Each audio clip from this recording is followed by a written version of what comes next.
இன்றைக்கி பாவக்காய் பொரியல் செய்கிறது எப்படின்னு பார்க்கலாம். நாட்டு பாவக்காவை வாங்கி கழுவி கட் பண்ணி வச்சுருக்கேன். எண்ணெய் கடுகு போட்டாச்சு.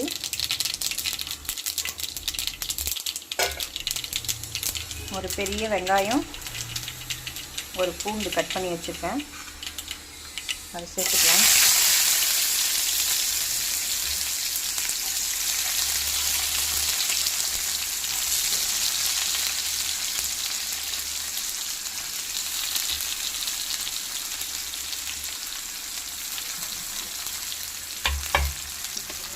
இதுக்கு தேவையான உப்பு சேர்த்துக்கலாம்.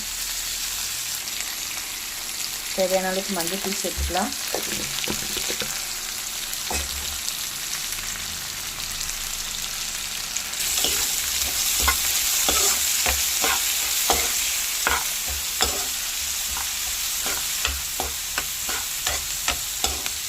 வெங்காயம் லேசாக வதங்கின வாட்டி பாவக்காயை சேர்த்துக்கலாம்.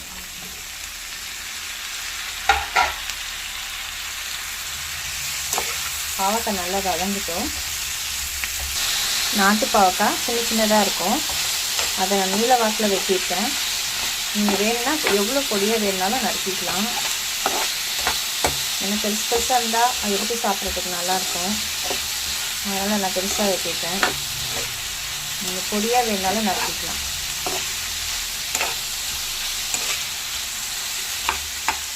பாவக்காய் வதங்கிட்டு தக்காளி சேர்த்துக்கலாம்.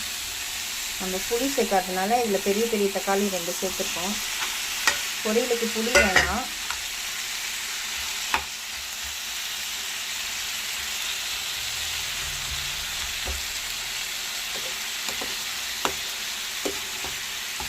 அப்படியே மூடி விடுவோம். கொஞ்சம் நேரம் தக்காளி நல்லா வதங்கிட்டோம்.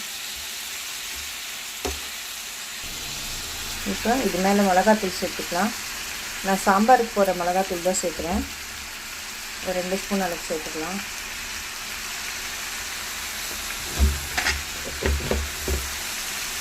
இது அப்படியே வேகட்டும். ஒரு 2 நிமிஷம் கழிச்சு பார்க்கலாம். இப்போ பாவக்காய் எப்படி இருக்குன்னு பார்ப்போம். தக்காளி நல்லா வதங்கிடுச்சு.